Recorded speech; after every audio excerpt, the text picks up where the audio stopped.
I'll give it maybe 1 minute and then we'll get started. Great.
All right. Well, welcome everyone to the Special Education Legal Clinic. Tonight we have a special presentation from Erin Hinkle and Tammy Sebastian, and the title is Understanding Autism. And that presentation will run from 7 to 8 p.m., maybe a little bit of variance in the time. This is part of a series that we do. It's the Special Education Legal Clinic is a collaboration between 3 organizations. That's OCECD, who's doing the presentation tonight, Disability Rights Ohio, and Albite Weicker. And this is the kind of second series of workshops we've done. And again, tonight is Understanding Autism. To register for these, you can go to lawyersforstudents.com/legal clinic. That's how you signed up for this one tonight. And some of you may have signed up for an individual guidance session with a special education attorney. Those are scheduled this month. They're typically the following Monday from noon to 2 o'clock, and they're 30-minute sessions. This month they're on 2 Mondays away. So Monday, April 25th from noon to 2 o'clock, and you'll get a separate email to get you scheduled in one of those 30-minute slots with an attorney from either Disability Rights Ohio or Albite Weicker. So those are coming up, and tonight is the workshop. One additional note is that if you signed up and indicated that you needed interpretive services for tonight, we couldn't get that feature operating tonight. So Marbella, also from OCECD, is available, and if you drop your name and email in the chat box, we will have Marbella get back in touch with you and do kind of a summary of tonight's workshop in Spanish. So if you need interpretive services, just let us know. It'll just have to come. Marbella will be in touch tomorrow, and just drop your name and email in the chat box. We're going to work on that for following workshops to see if we can get that going and have it presented live during the workshops. But without further ado, I'll pass it on to Tammy Sebastian and Erin Hinkle for Understanding Autism. Thank you, Mark. Thank you so much. We're excited to present tonight. So just really quick, before we get started, I'm going to introduce myself, and then I'm going to go over some light housekeeping, and then we'll jump right into it. So my name is Tammy Sebastian. I am with the Ohio Coalition for the Education of Children with Disabilities. I am the statewide program coordinator, and I am also a parent of 2 individuals, young adult children. My oldest daughter is 21 years old, and she has ADHD, and my youngest daughter is 19, who has autism, sensory processing disorder, and generalized anxiety disorder. And so that has led me to my work, obviously, with the coalition. And then I'm going to pass it over to Erin. I lied. I'm going to pass it over to Erin. Then we're going to bop back and talk a little bit about the coalition, and then go over that light housekeeping. So Erin. Hi, everybody. I'm so happy to be here tonight. This is a topic near and dear to my heart. I am the information specialist and trainer for West Central Ohio. I cover 11 counties, and I have a son who's 17 years old on the autism spectrum. He's a fun kid, and I love him. And that's why this topic is so important for me. Yeah, and obviously we picked the best month in the world to present on this topic, April. So, and then with that being said, just a little bit about the coalition. Just briefly wanted to let everybody know that we are a statewide nonprofit. We are also the Parent Training Information Center for the state of Ohio. So under IDEA, every state has to have a Parent Training Information Center.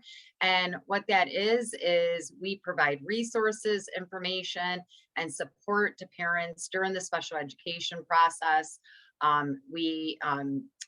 As you heard, Mark's, we have a wonderful multicultural staff.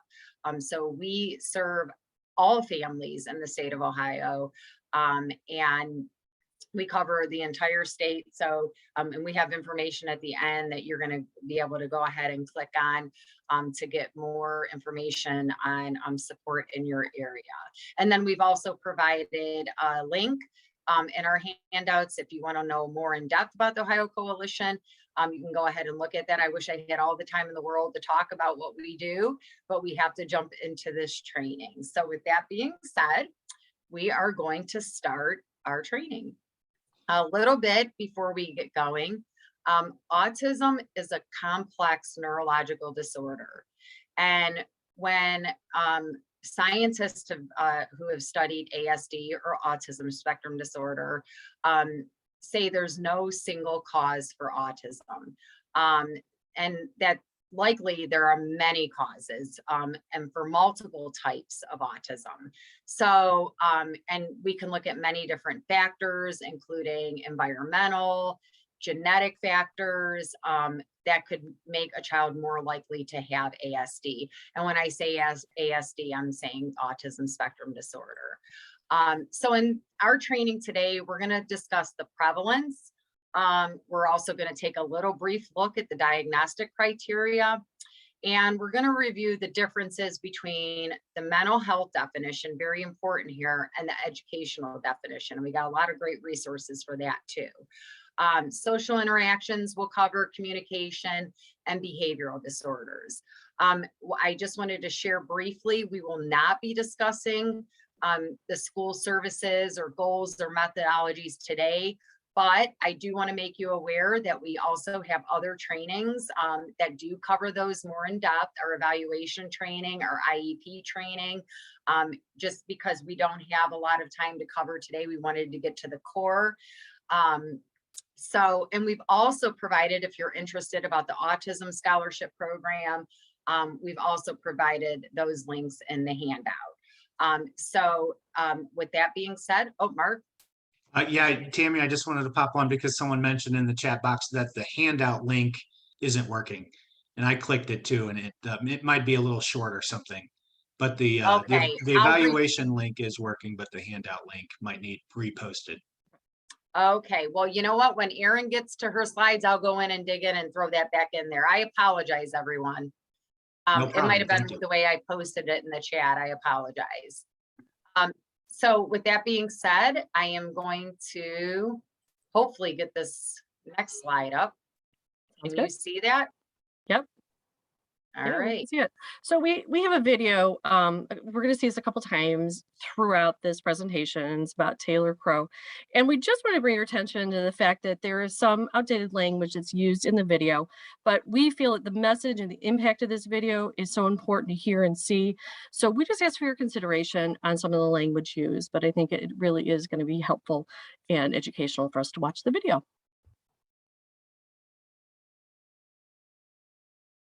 Sounds good.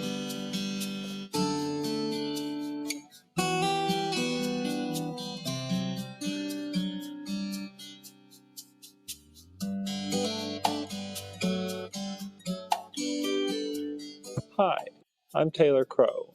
I have autism.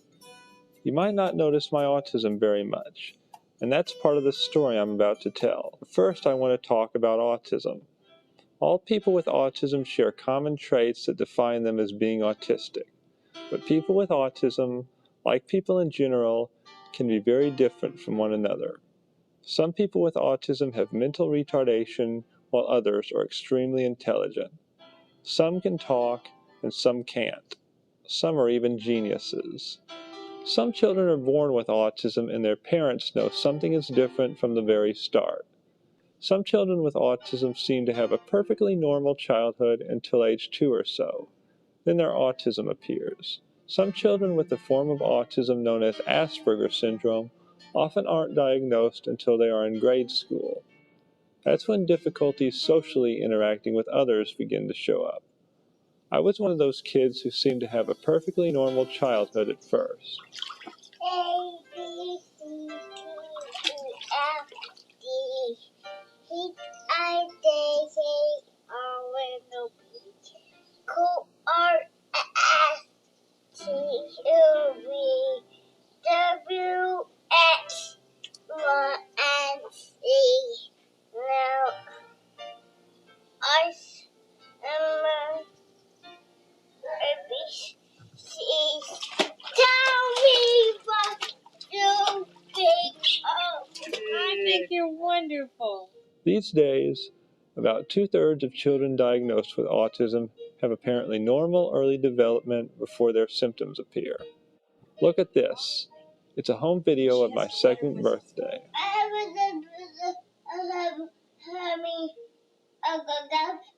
Oscar the Well, it's around somewhere. Tweety bird. Tweety bird. That's right. That's Beep, right. Beep beep. That's a road runner. Beep. Taylor, you're so smart. Now you're going to see me 2 years later, on my 4th birthday. By this time I had changed. My autism had taken hold around age 3. Language was hard for me. I could only speak in short sentences. I was easily upset and terribly unhappy a lot of the time. I had a Mickey Mouse cake for my birthday that year. Usually seeing Mickey made me happy, but here I panicked because Mickey was going to be cut up. I couldn't help this.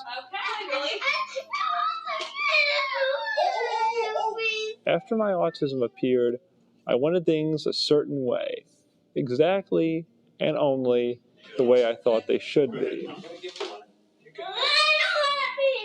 Taylor,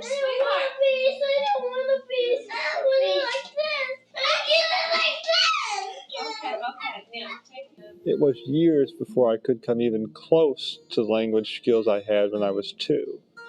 Even now it can be hard for me to express myself or keep up with conversations. There are lots of people with autism. Understanding who we are and how to help us is very important. A good way to start is to recognize that we can't help the way we are. It's just how we're built. And never forget this: every child with autism is a child. Every person with autism is a person. Please treat us like you would want to be treated.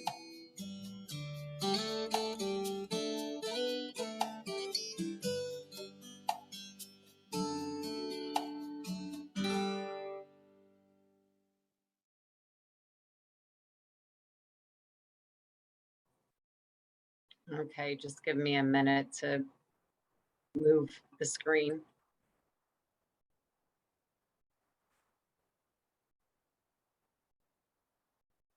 Okay. Okay, so, and you know what? I did not cover this in the beginning. So if you want to go ahead and type into the chat as we're going through, if you have comments, we're going to try to get to the questions at the end because we do have a lot to cover. But if you have comments about the video you want to share, go ahead and feel free to throw those in there. And just to bring your awareness to, as we go through, as Aaron said, we have 2 more videos that we will be following Taylor through, and he does a wonderful job of highlighting his journey with autism.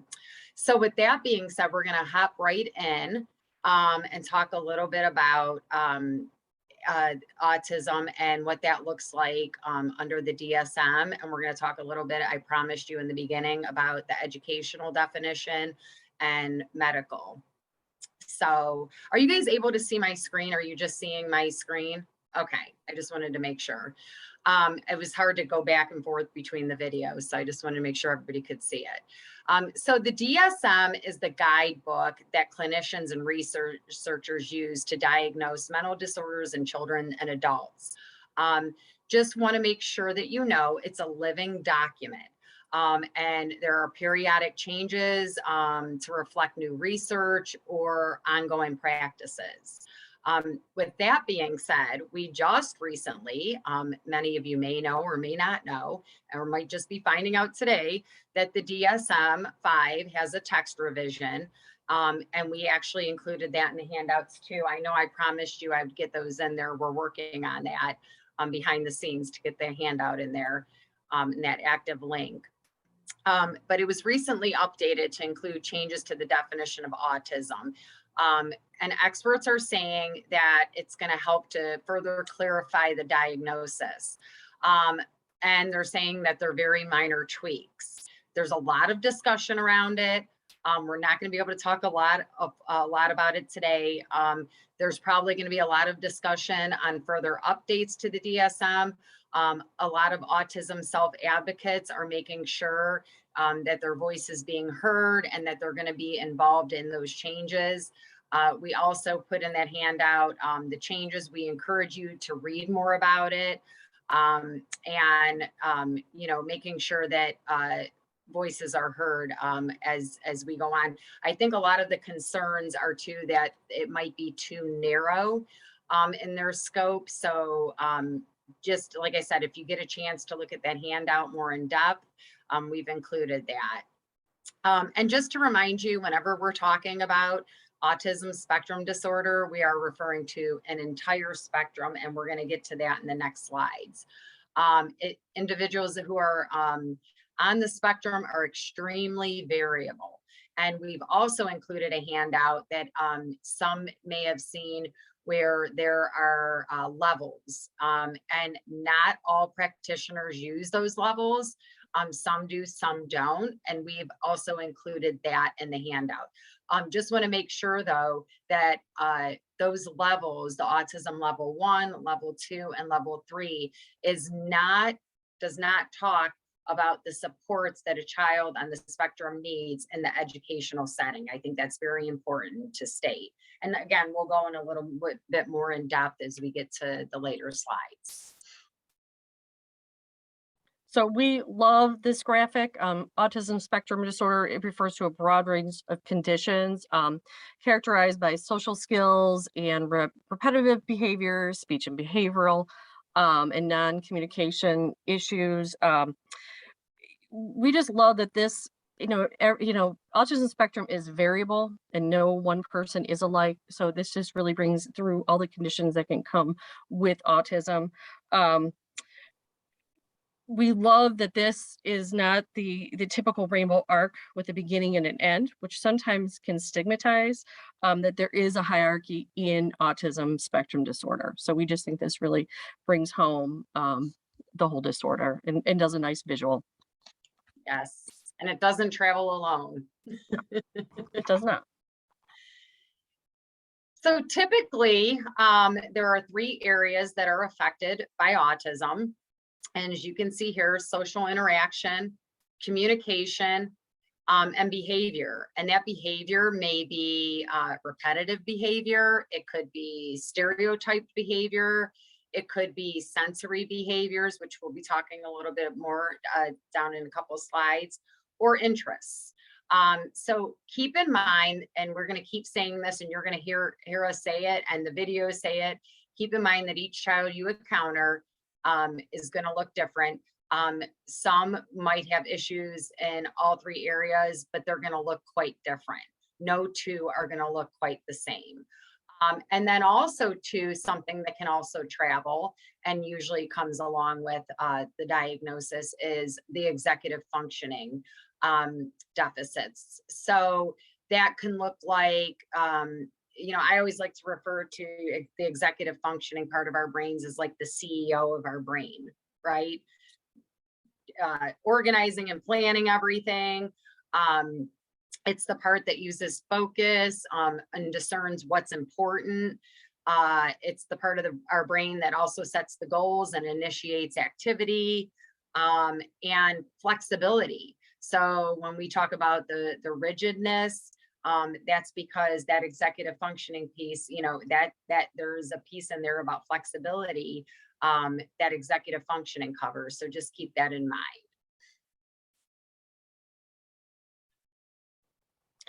So autism facts. So autism is 4.5 times more prevalent in boys than in girls. Girls are less likely to be identified and diagnosed than boys.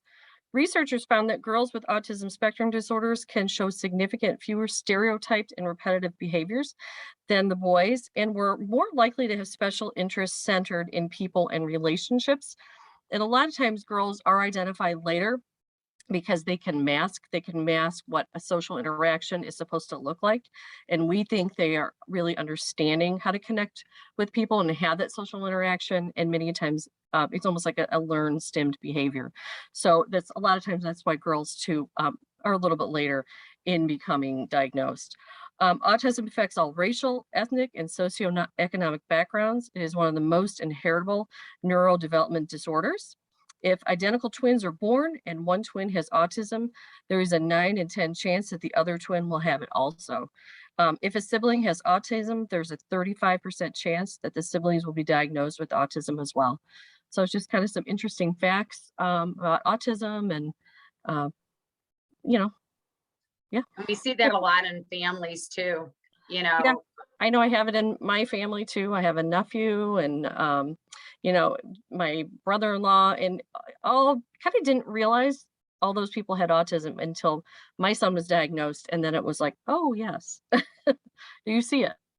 Yeah, and I think we've learned that with, I think we've learned that with a lot of diagnoses as we got older, and people were, we didn't Mhm. have the information that we have now, and Right. so, and I think that speaks to the DSM, and we talk about the research Mhm. that goes into it and the new things that we have as things become available. We learn. That's, we've all learned about science the past 2 years, right? Whether we wanted to or not.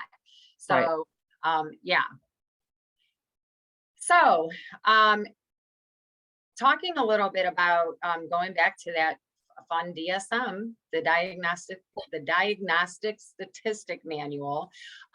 With that being said, I'm going to kind of cross-reference between that and that medical diagnosis and the educational diagnosis. So I think, I'm not sure because I'm not able to see the chat right now, but I think we're getting that handout to you, or Marbella might have already posted it in there. So I'm going to reference that handout. Okay.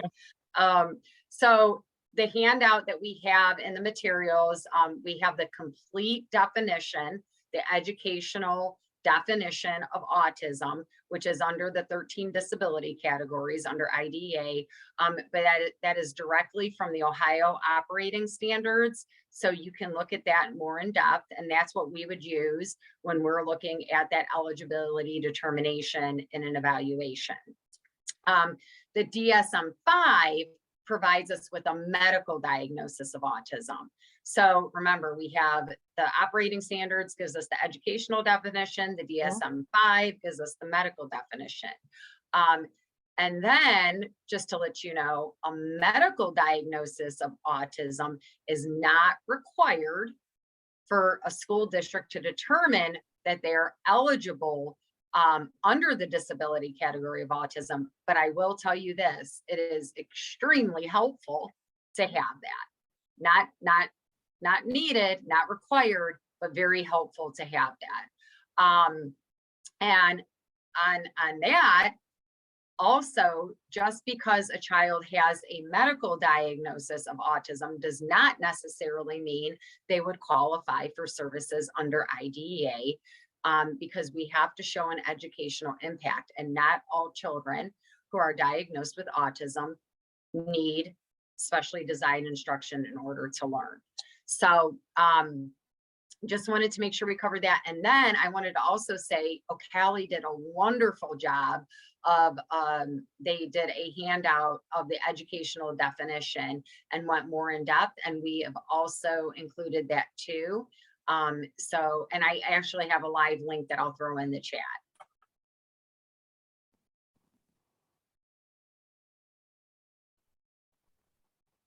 And this slide is just, it's showing potential early signs of autism. When your baby's a year old, if they're not cooing or babbling, if they're not pointing and gesturing or waving or smiling, that it could be potential warning signs.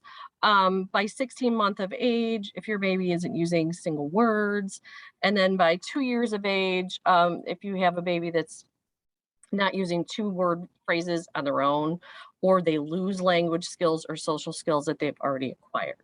So these are just potential warning signs of a child that could potentially have autism.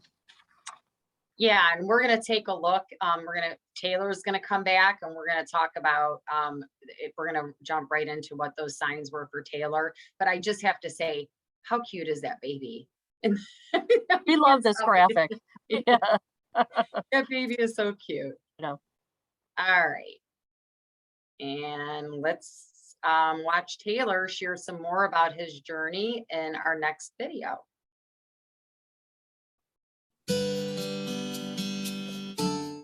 Through the years, I've overheard people say things like, "It's hard to imagine what it must be like to be the parent of a perfectly normal child who then becomes autistic. Instead, they should try to imagine being that child. Imagine a world that doesn't make sense anymore. A world that has become intensely uncomfortable and you can't explain what's going on." A lot of times with autism, parents and doctors think a child has developed hearing problems because he or she doesn't respond when spoken to. Look at this video of me when I was almost 6 years old. What you doing, Tay?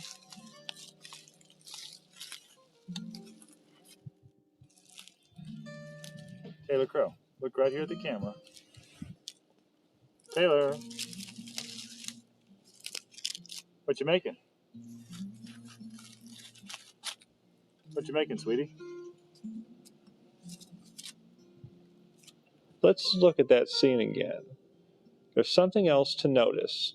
Even when I make eye contact, it's only for an instance. Eye contact is hard to do when you're autistic. I had to practice eye contact for years, and I still struggle with it. Seeing that particular video clip makes me realize how hard it must have been for my brother, too.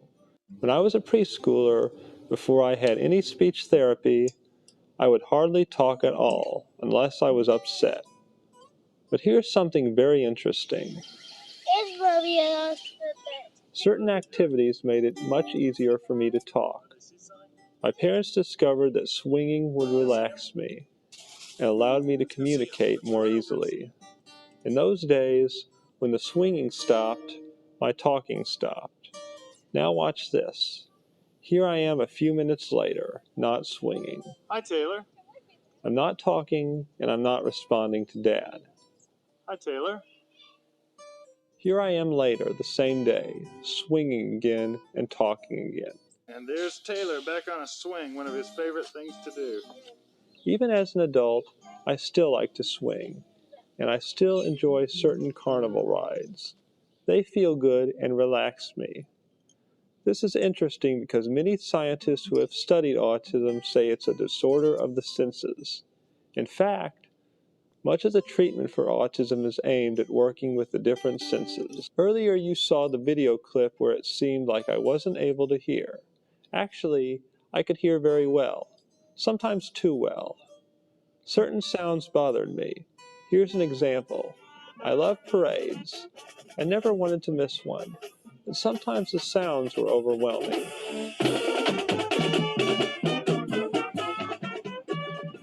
The sense of smell can be affected in autism too. Look at this video of me coming to my grandparents' house for my 7th birthday. I didn't want to sneak a taste. I wanted to smell the cake instead. Sometimes the sense of touch was hard on me too. Hugging was often uncomfortable. In fact, just being touched was a problem. A lot of people with autism will flap their arms at times, which seems to have something to do with stimulating senses that aren't working properly. Look at this. It's a balloon. What did it say? Taylor, roll it outside and see if you can ride it. There they go. Bye, balloons. Bye, balloons. Repeating exactly word for word what is said to you is called echolalia. I did this a lot. Sometimes it's the only language an autistic person is capable of. 4 balls. Powerball. Powerball. Powerball. Every person with autism has some form of difficulty with communication. In my case, I went from having normal speech as a 2-year-old to hardly being able to talk at all.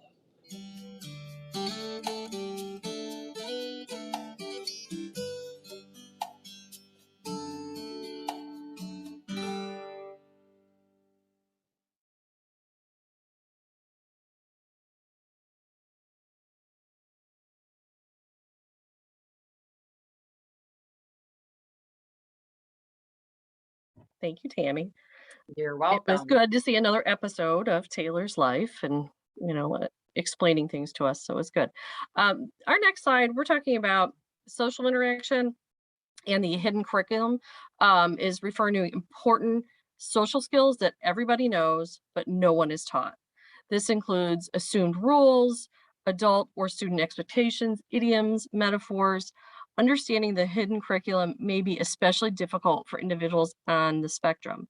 An example is restroom behaviors for males using the urinals. The norm is for a man to go into the most distant urinal, and an individual with autism may not understand this and may select a urinal directly next to another individual. So that can be a little bit problematic. Mhm. Individuals with autism may need to be taught socially appropriate norms that individuals without autism just automatically pick up and learn. And they understand it. It's things that everybody else understands, but in autism, it needs to be taught. This can be really challenging at school. A teacher may say, "Hey, it's quiet time. It's time for reading," and that kid with autism, they don't get, "Oh, it's time to take out my book and read." They may have to be specifically told those things and taught those things to understand them. Thanks, Erin. And we're going to talk a little bit more about what those social interactions, some of the, some of those difficulties and what they could look like. There's a few up here on the screen that you can see. There's also, interpreting facial expressions, body language, understanding personal space, how their individual actions might affect others. One of the things, and Erin and I bring this up a lot when we talk about this, and when we've presented this and worked on this training, we've all heard that people who have autism don't have empathy, and like I totally don't agree with that at all. They do. It's how they're able to show it is Be what expressed differently. Yes, Yes. absolutely. And so there is absolutely empathy. It's the ability and how to show that empathy, understanding emotions. And there are so many different ways to teach these strategies. Playing games, winning, losing, turn taking. These are all, along with these other things that are areas that they may struggle with. And now we're going to hop into some of those strategies. Erin's going to discuss it. Yeah, so strategies for teaching social skills, social stories, video scripts, role play, and modeling. A child should never be punished for making a social error. The appropriate social skills need to be taught and help them to see why the error was inappropriate. Social skills training needs to be built into a curriculum and taught to the student through lessons, role playing, and practice. When providing scripts for role playing, provide the exact words you want that student to use. Social stories are a great tool for teaching social skills to children with autism and related disabilities. Social stories provide an individual with accurate information about those situations that he or she may find difficult or confusing. The goal of this story is to increase the individual understanding and make them comfortable in and possibly suggest some appropriate responses for the situation in question. A social story it's relatively short with straightforward descriptions of social situations, specifically detailing what an individual might expect from the situation and what may be expected of him. Social stories can be illustrations or photographs, whatever is easier for that person to understand. The Mayer-Johnson picture exchange symbols are typically good choices for a social story. For beginning readers, the PEC symbols are just simple little black drawings and can be substitutes for written words that maybe that kid has not mastered yet. Social stories on tape also work well. Reading a particular story can be recorded on audio tape with tone and verbal cue for the child. And the video can be used to film the students and peers acting out certain scenes.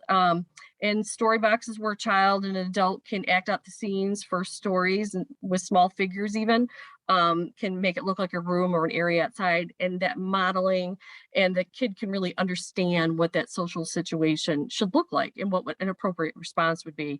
And then video scripts, actually there are actual videos are made of specific situations, such as maybe playing on the playground and what you would do to interact, maybe to get someone to play with you. And then you would show the child the correct way. And then they would learn the modeling from the video scene and then follow up with role play to demonstrate what they've learned, like a living social story. So, I mean, all of these things can be taught to kids. And we actually have to make sure that we follow through at mastering those in the actual environment. Right.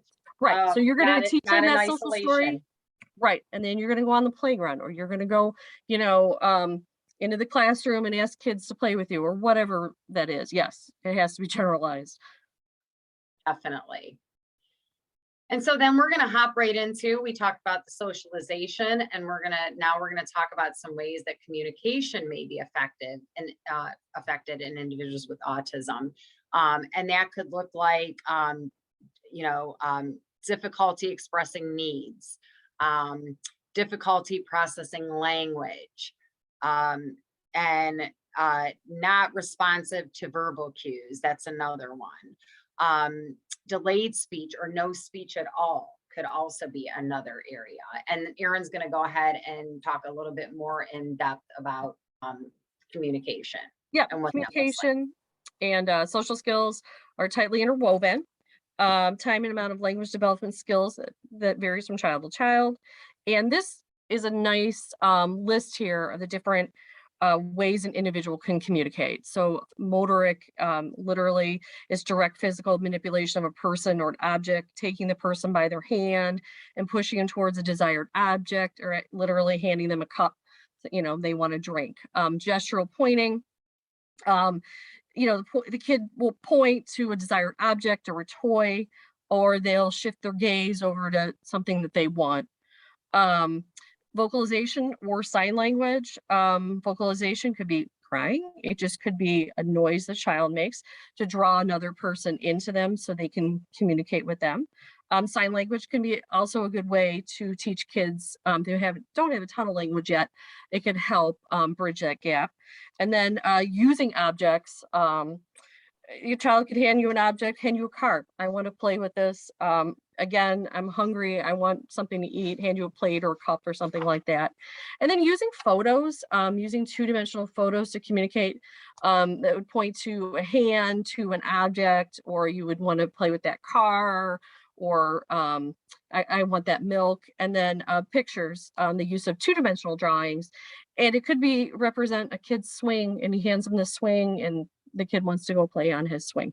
So, and then written and printed words, maybe for an older child, you would just put a word down and they know how to read it and they could communicate that with you. So these are just some of the different ways. And it always amazes me when I do a training, when we're talking about whether it's communication, reading, just amazes me the components, all the thins that we have within that like just communication. I know all the speech therapists are going to love me, right? But it amazes me how much really goes into communication and how we communicate. Right. So with that being said, here's our toolbox, Erin. We love this toolbox. So, we cannot talk about strategies for communication without having a toolbox. And so with that being said, somehow I landed all the slides today that talks about the handouts. I don't know. Yeah, I don't know. That is funny. So I am going to refer to some more of our handouts. So, because there's so many great resources out there.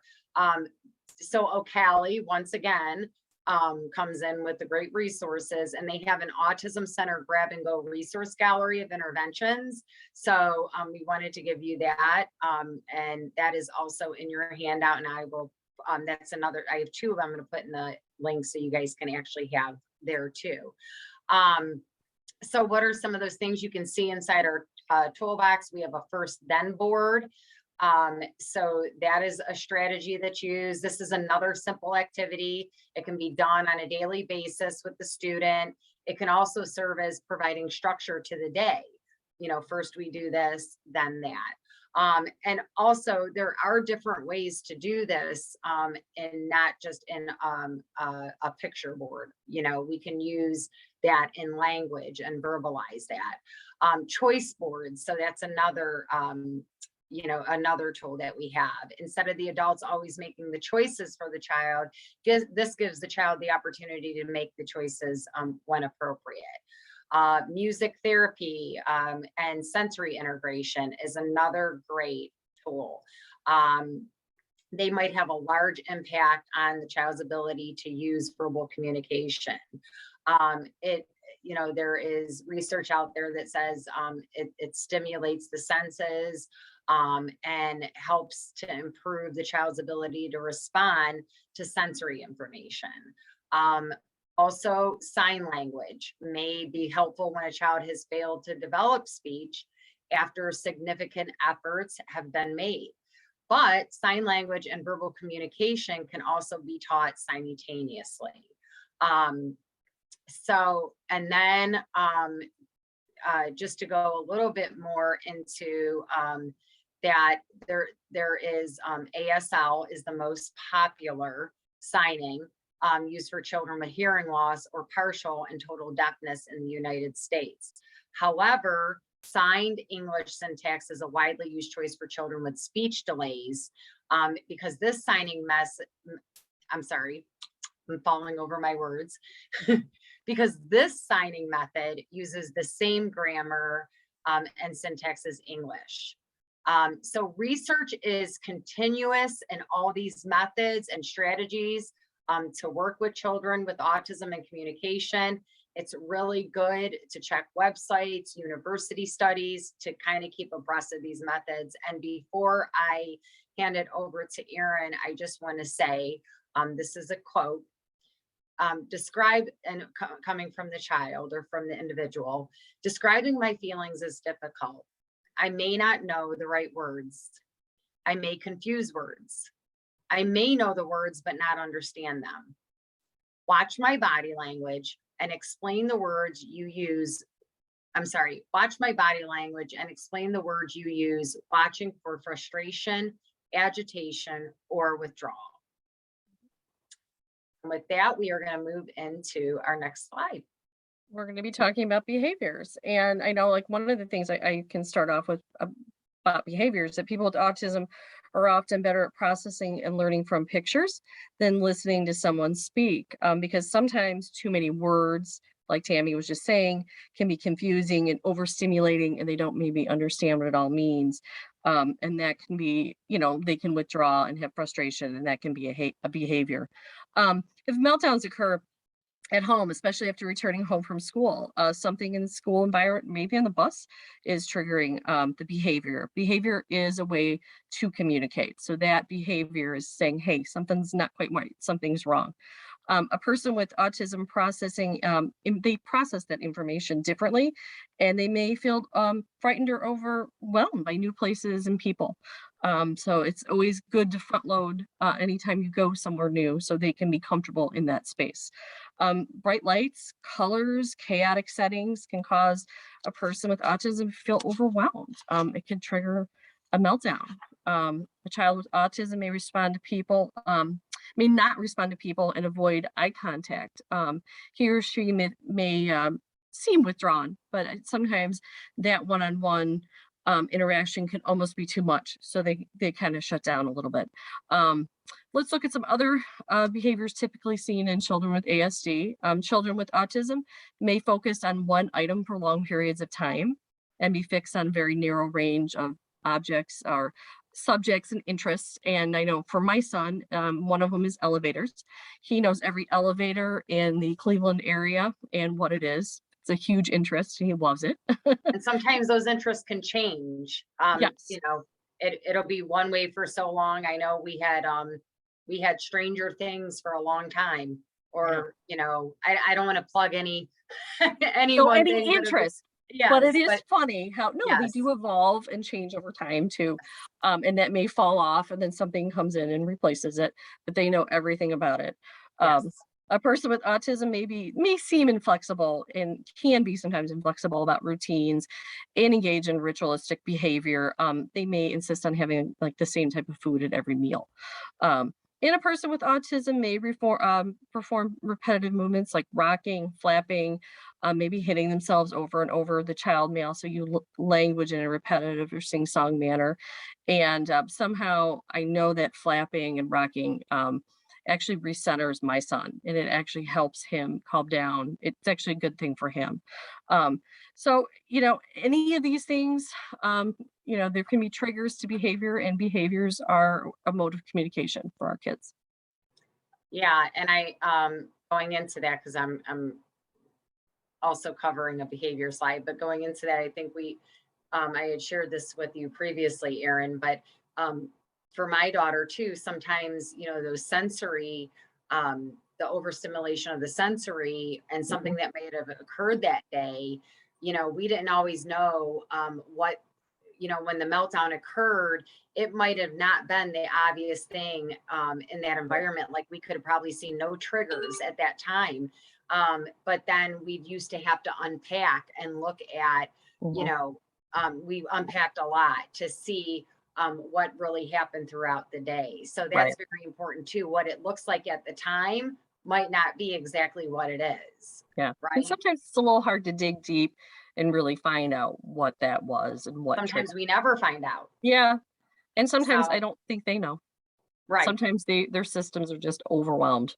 Yeah, exactly. And so with that being said, I love, we have this quote up here, and that's speaking to that. My behavior, we walk right into that. My behavior serves a function for me and learn my triggers. And like Erin said, we don't always know, but with a lot of front loading with that information, being proactive, we can hopefully help that and disrupt that. So a motto to remember: accept me as me. I have talents, help me find them. Look for my strengths and use them to help me learn. Don't pressure me. Don't tell me what I can't do, and don't try to fix me. Just help make life predictable. That's and yes, and predictability is everything. And it does lessen the anxieties as much as we can provide that. We know we cannot do that. Look what we just went through. Who could ever predict these past 2 years, right? So we know that's not always possible. So we got to teach that flexibility along with all that. And also, here I go again. You're not going to believe it. Guess what I'm going to reference? Our handouts. We also, and because this training, we have to get this to you in an hour, and we want to give you as much as we can. That's why we have so much information in those handouts, because we also want you to take away something tangible that you can look at later. Well, not actually tangible, but you know what I mean. So we also have a reference on functional behavior assessments. We know how important that is. And we talk a little bit about, you know, learning my triggers. However, today we don't have time to get in depth in that, but we also do have 2 trainings on behavior that we can come back and present. So I am going to move on. Erin. To our next slide. Yes. So autism is a disorder of the senses. Oftentimes a child with autism will also be labeled as having sensory integration disorder. And a lot of our kids, they hear more intensely, they smell and taste. Everything is just, in my opinion, ramped up and more intense. There are 8 sensory systems that may be affected. We typically think of the senses as being taste, smell, touch, hearing, and vision. Those are important senses, but not the only systems. There are also other crucial sensory systems that are discussed less often and are important, and that's the proprioception, how your body's positioned, and the vestibular is the movement, and your balance and all of that. And then Tammy in the next slide will be talking about, different ways that we can help with these sensations that these kids, they feel it and it's out of whack for them, and they're hearing things and things are kind of intense for them. The world is intense and can be kind of uncomfortable. Yeah, so thank you, Erin. So we're going to talk about a little bit about that sensory diet and strategies for the sensory needs. So sensory diet, and I'm not an occupational therapist, so if there's any OTs on here, just, but I'm just going to tell you, so it's a very proactive approach. It's providing, and I look at it as the way of like, well, we're nourishing our bodies, right? Not necessarily a diet, but when we are eating properly and we are putting the right fuel in our body, that's the same way that I look at a sensory diet for my daughter. She needs that proprioceptive input. So as many activities that we can do to provide her that, or any strategies that she can do as she gets older, that's even more important, to provide that proprioceptive input or whatever those needs are. That's kind of how I look at that sensory diet. And the majority of our activities are really a combo of many sensory inputs. So like I said, just as we need to have a nutritious diet to provide our bodies with fuel, they also need that input, that sensory input, to actually specifically for our brains. This is really basically what they call a sensory diet. Some additional recommended strategies for working with individuals who might demonstrate sensory issues would be, and these would not be part of the sensory diet, but these are strategies that you can use. Avoid touch. If the individual needs to be touched, please, you should probably use a firm but kind touch. Always ask before you touch someone. I can't believe I have to say that, but just always ask. Boundaries. So if this is in the school setting, maybe making a boundary, an invisible boundary or a visible one, using masking tape, or by using a carpet square. Providing structure in the day is huge. Decreasing visual distractions, and most importantly, like we said before, providing that predictability. That not being able to, to be able to transition, those transitions can be hard. So as much as we can allow for transition time from going from one activity to another, maybe using schedules, and these can be modified or enhanced depending on what that child needs.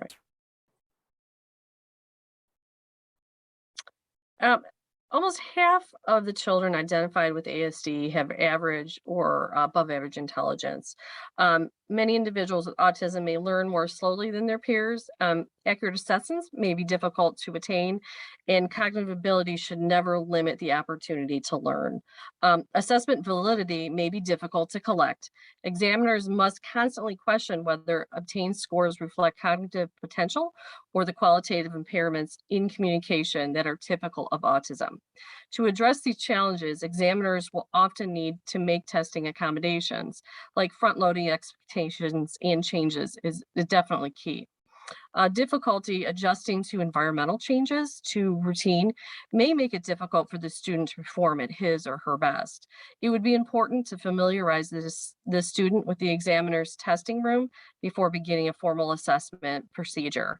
And for example, react with great distress if an expected activity doesn't occur at that expected time. Can be really hard for our kids. So if they know what they're going in for and they know the examiner in the room, they're going to do a better job. We're going to get a better assessment. Thank you. And I think we are going to go into Yep. another Taylor. We're going to end with Taylor. I promise you, this is the best one. It is. So let's take a look at how Taylor explained to us his experience socially and what things look like for him in the future. And if I could just.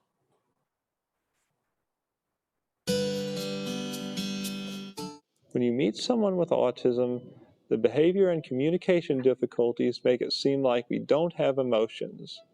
Not having emotions and not showing emotions are two very different things.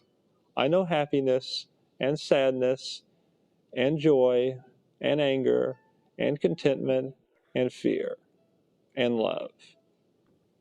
Even though people with autism don't show it, it doesn't mean we don't feel it. The word autism comes from the Greek word that means self. Autism was given that name because autistic people tend to withdraw and end up by themselves a lot. But you know what? Being around other people is important for someone with autism. When I was young, my parents figured out that having friends was very important. It taught me how to act around other people. Mom and Dad made it a point to have me around other people a lot. They talked to parents, teachers, kids at my school, and kids at my church about how to be friends with me. Because of things like this, in spite of my autism, it turned out that I wasn't alone very much. I learned how to be a kid by being around other kids, by having a circle of friends. Many individuals with autism have what are called splinter skills, things they are really good at. One of mine is called calendar calculation. Calculating days doesn't seem like a very practical skill, but it really is. It helped me meet a lot of people.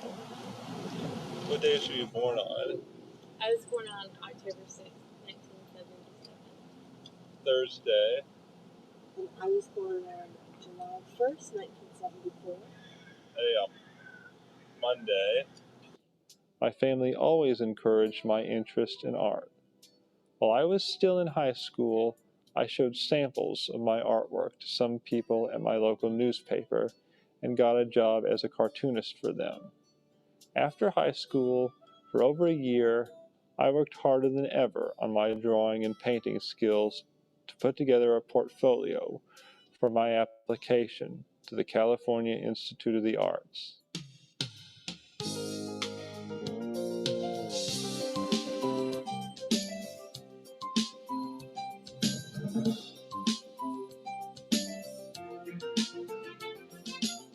A lot of my life has to do with art. Art is not only something I do well, it also turned out to be an excellent social skill for me. It gave me ways to interact with people, and it gave people ways to interact with me. Art has helped bring me and other people together. CalArts chooses students based on one thing: the quality of the work in their portfolios.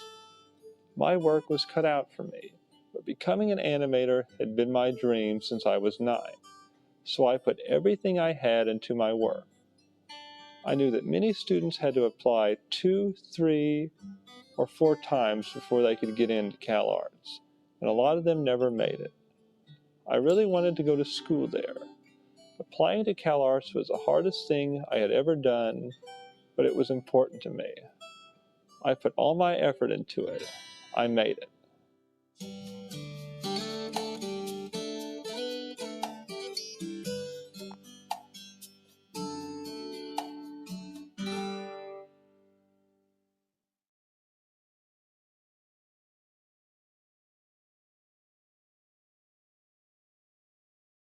Autism is a part of my life, not all of it.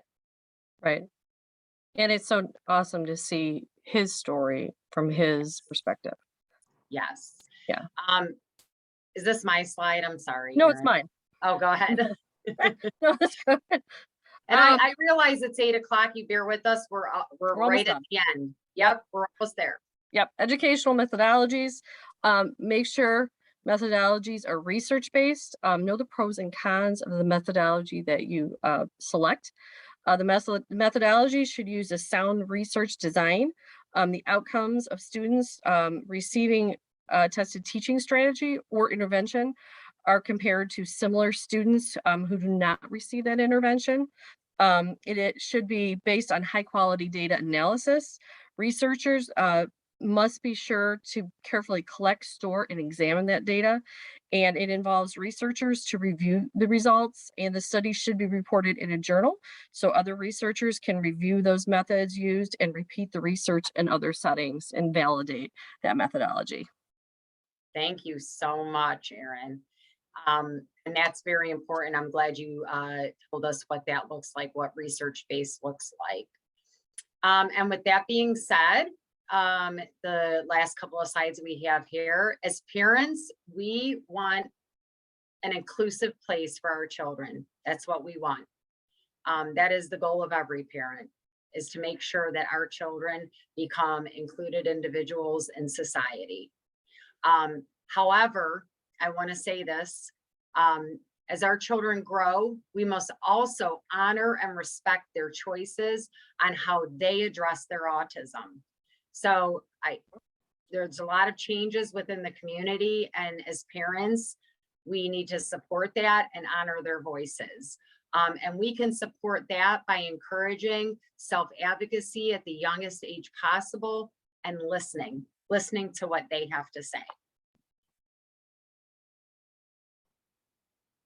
And then we just have a bunch of live links in this PowerPoint presentation. We have the Ohio Coalition on there, Parent Mentors of Ohio, OCALI, Milestones is another great organization, Autism Society for Ohio, and there's many other autism chapters within your areas too that you can look for. So these are just all good links for information. Right, and then here are some outside agencies too that you can look to. Opportunities for Ohioans with Disability, OOD, your county boards of developmental disabilities, the Ohio Department of Job and Family Services, and Social Security. Oh, and you get the best. Me You get this too. awesome smile. I know, I love him, and I love that he's towards the end of our presentation. You know, if you have met one child with autism, you've met one child with autism. Everybody is unique, everybody is different, and they're wonderful. And with that being said, I promise you, this is only 2 minutes. Our next slide, as we talk about that, about meeting one child with autism or knowing one child with autism, we're going to introduce you to a parent who is actually very near and dear to our hearts. She's a colleague of ours at the Ohio Coalition, and she shared their story, her and Malia's story. It's called Malia's story, and we're going to go ahead and play that for you and share her perspective. It's overwhelming. It's like having a part-time job that you really don't want, but you have to have. Malia was 3.5 when she was diagnosed with autism.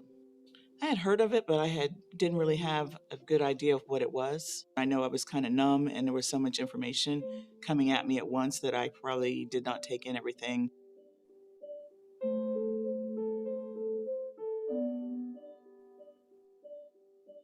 We pretty much follow the same schedule every day. We don't socialize. We don't have people over as much as we probably would.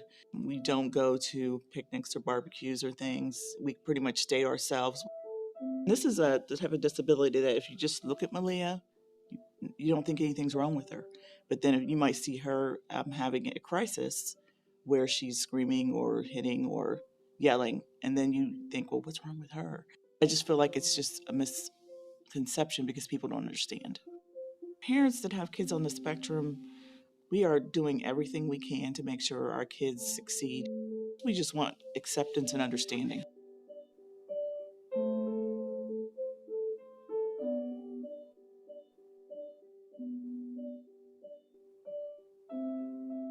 And she's ornery on top of the autism, so I just feel like sometimes she just makes us laugh so hard, and I think people don't realize that kids on the spectrum have a sense of humor or a personality, and she really does.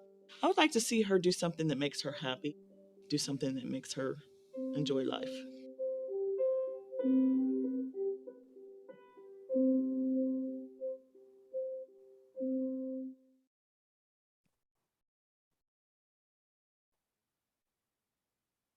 Oh, and I can't move this slide for some reason. I'm trying to move and it keeps replaying. Here we Okay. are. Yes, and let me tell you, I have to tell you, when they talk about her personality, boy, does she have a big personality. Do you see how she interacts with mom as she's talking? Aw, And just bouncing that smile everywhere. Thank you. I'm so glad we were able to share that. yeah. Is this your slide?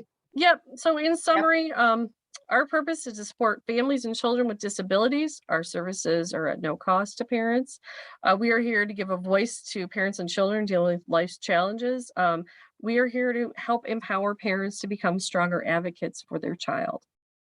And there is a QR code down here. If you want to go ahead and scan that with your phone, that'll take you to our website. All you have to do, I'll leave that up there for a second, is take your phone and you on your picture, your camera, go ahead and scan that, or if you have a QR app, and that'll take you right to our website. We have a ton of information there. And then also I provided a link in the chat for our evaluations. However, if that's not good for you, again, we have that QR code. You can go ahead and scan that right now. Those evaluations are so very important to us. It helps us to provide these free trainings to you. It provides us with feedback. We thank you guys so very much for sitting with us and even going over. And we will stay for a few more minutes if you want. We can look in the chat if there was any comments, Questions. questions. We are more than willing to stay. But if not, we thank you guys for having us. Thank you for bringing us in April to share this. Thanks, Mark. Yeah, it was good to do this with you, Tammy. It was fun, and I really enjoyed our time together on this topic. I did too. I was very thankful to be able to present this. Yeah, me too. Yeah, Thank you, Tammy and Aaron. I learned a few things, so Good. thanks a lot. And yeah, great presentation. By all means, if there are questions that pop in, we can answer those. But I wanted to let everyone know, I didn't look at the list. Do you know what's next on the list by chance, Tammy? Oh, you put me on the spot. Hold on, I'll look it up since I did that.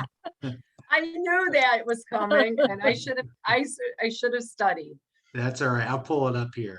While you're pulling it up, I'm gonna look in the chat. I see there was a lot of discussion about the chat that I put in there. I'm so sorry, everybody. I think you guys have the right one now. Yep, Mark said that works.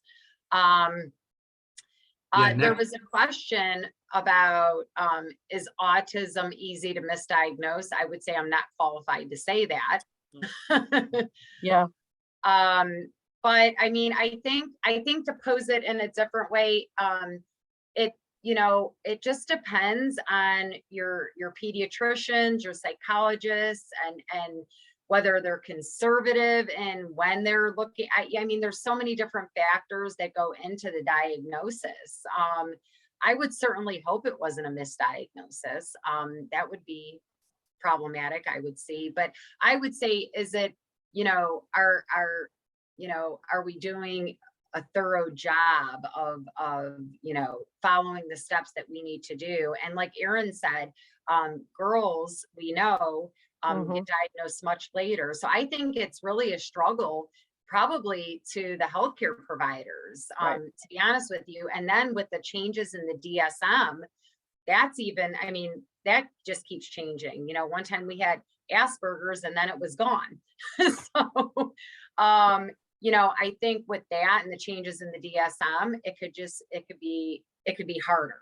I think that's a good way of saying that. Yeah. Tammy, I did pull up the schedule too. So May 9th, so again, the second Monday of the month, next month, we have Parent Professional Communication by OCECD. Don't miss that one. June 13th, Understanding ADHD by OCECD. No, nice. I don't think we have a bad training. No. And then Um, August 8th is English and Spanish services and supports. So Yes. yeah, Nice. three additional trainings in a row here on the second Mondays of the month. And to sign up for that, same place that you signed up for this one, lawyersforstudents.com/legal clinic. And yeah, it's all free. And again, you can sign up. We do individual guidance sessions every month. So typically the Monday following. Again, Yes. this month they'll be on the 25th, but and you'll get a separate email if you sign up for an individual guidance session. Yeah, yeah, and thank you, Mark. And yeah, those are all great trainings. Please don't miss any of them if you can come. There was a question there, are these communication skills in order of development? No, no, that's a no. They were not. And then I think there was, there was comments, my experience is that AAC apps, devices that are robust communication systems can also really help language. So absolutely, I love when people post in the chat and share their experiences. The buildup from the day can make a big difference of a lot has happened that day. How to prepare for an IEP meeting. So I don't know if you had just hopped on, but we did share in there. Because of the training, our whole training was about understanding autism. We wanted to make sure we got to the core of that training and had the outcomes of the training, but we do have a IEP training that we could do in the future. Or if you want to contact us, if you have an interest, we do individual trainings. Right. So we could also do an individual training with you. And they could hook you up with someone that covers your region of Ohio and go through with you exactly how you would prepare for a meeting. So, yeah. Yeah, and then we got some feedback that, people have come to the coalition for our supports. They're providing us feedback. Again, the IEE questions, you can, an independent educational evaluation, there are so many different providers and supports. It would really depend on your area. If you want to reach out to the coalition, Martha Lazay is our referral intake specialist. Our phone number, if you have the QR code, takes you to our website. Our phone number, let me see if I can get this, 1-844-382-5452. Nice. Is and that'll take you to Martha, and she can refer you to someone in her area, or if there's a parent mentor in your area. And we can talk a little bit more about that. Can you share your emails? Well, that's on the website too. So if you click on our staff, and I can actually throw it in the chat too. Yeah, that'd be great. But definitely you're going to want to contact the intake referral specialist so she can get you hooked up to somebody in your area. Yeah, she'll get you to the right person. Yeah. And then do you have trainings for grandparents? All of our trainings are for grandparents. Sure.